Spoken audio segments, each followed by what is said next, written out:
Hello friends, आपका स्वागत है मेरे चैनल भक्ति की शक्ति में। आज मैं आपके लिए चौथ माता के व्रत की कथा लेकर आई हूँ। अगर आपको मेरी ये कथा अच्छी लगे तो कमेंट बॉक्स में चौथ माता की जय अवश्य लिखें। और अगर आप मेरे चैनल पर नए हैं और अभी तक आपने मेरे चैनल को सब्सक्राइब नहीं किया है तो प्लीज़ सब्सक्राइब कर लें और बेल आइकन पर प्रेस कर दें ताकि मेरे नए आने वाली वीडियो की नोटिफिकेशन आपको मिलती रहे। एक गाँव में एक बूढ़ी माँ रहती थी। उनका एक बेटा था। वह बूढ़ी माँ अपने बेटे की सलामती के लिए 12 महीनों की चौथ का व्रत करती थी। हर चौथ को पंसारी से थोड़ा सा गुड़ और घी लेकर 4 लड्डू बनाती थी। एक बेटे को देती, एक से पूजा करती, एक हथकार के लिए निकालती और एक चांद निकलने पर खुद खा लेती थी। एक बार उनका बेटा अपनी ताई से मिलने गया।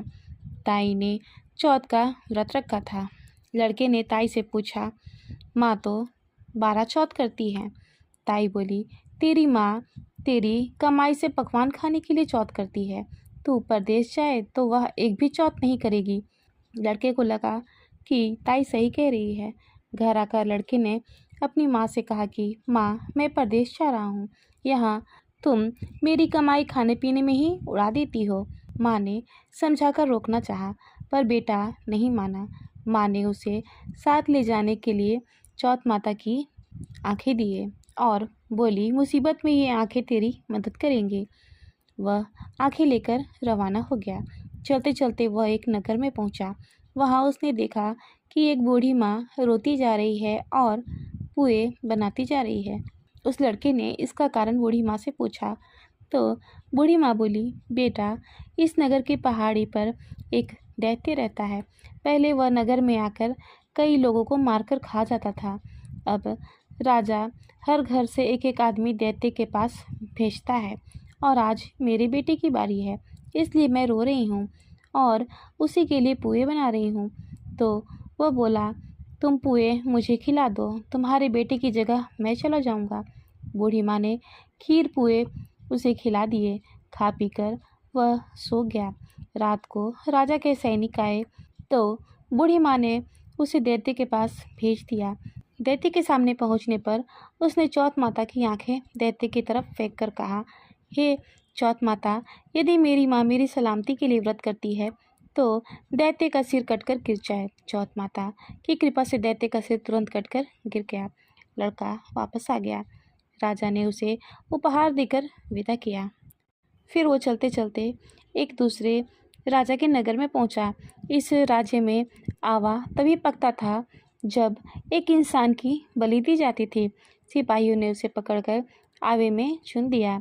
लड़के ने आंखें आवे में डाली और बोला, हे चौथ माता, यदि मेरी माँ मेरी सलामती के लिए व्रत करती हैं तो आवा मेरी बलि लिए बिना ही झट से पक जाए।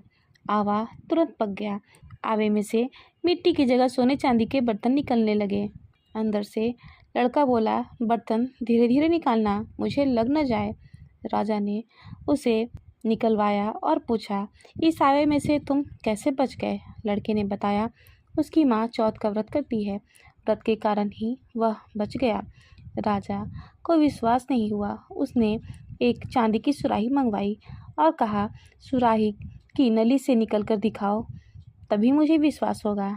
लड़के ने चौथ माता को याद करके आंखें सुराही में डाली और बोला, मैं भंवरा बनूं, सुराही से निकलूं। चौथ माता की कृपा से लड़का भंवरा बनकर सुराही में से निकल गया। राजा खुश होकर राजकुमारी की शादी उस लड़के के साथ करवाई और सभी लोगों को चौथ माता का व्रत करने को कहा। फिर लड़के को अपनी माँ की याद आई। उसने राजा के पास जाकर अपने घर जाने की इच्छा जाहिर की। राजा ने रथ, घोड़े, हाथी और खूब ढेर सारा धन देकर उसे विदा किया। चौथ के दिन वह अपने नगर में पहुंचा। वह अकेला वहां पंसारी के दुकान पर माँ का इंतज़ार करने लगा। सोचा, आज चौथ है तो माँ यहाँ ज़रूर आएंगी।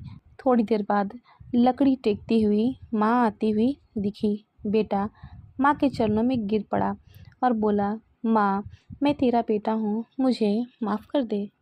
माँ ने उसे गले लगा लिया। लोग चौथ माता की जय जय करने लगे। तभी से उस नगर के सभी लोग चौथ माता का व्रत करने लगे। तो हे चौथ माता, जैसे आपने उस बूढ़ी माँ और उसके बेटे की रक्षा की, वैसे ही अपने सही भक्तों पर अपनी कृपा दृष्टि सदा बनाए रखना। जय हो चौथ माता की। फिलहाल इस वीडियो में इतना ही। अगर आपको मेरी ये वीडियो अच्छी लगी हो तो मेरे वीडियो को लाइक करें और ज़्यादा से ज़्यादा शेयर करें और मेरे चैनल को सब्सक्राइब करना न भूलें। वीडियो में अंत तक बने रहने के लिए आपका धन्यवाद।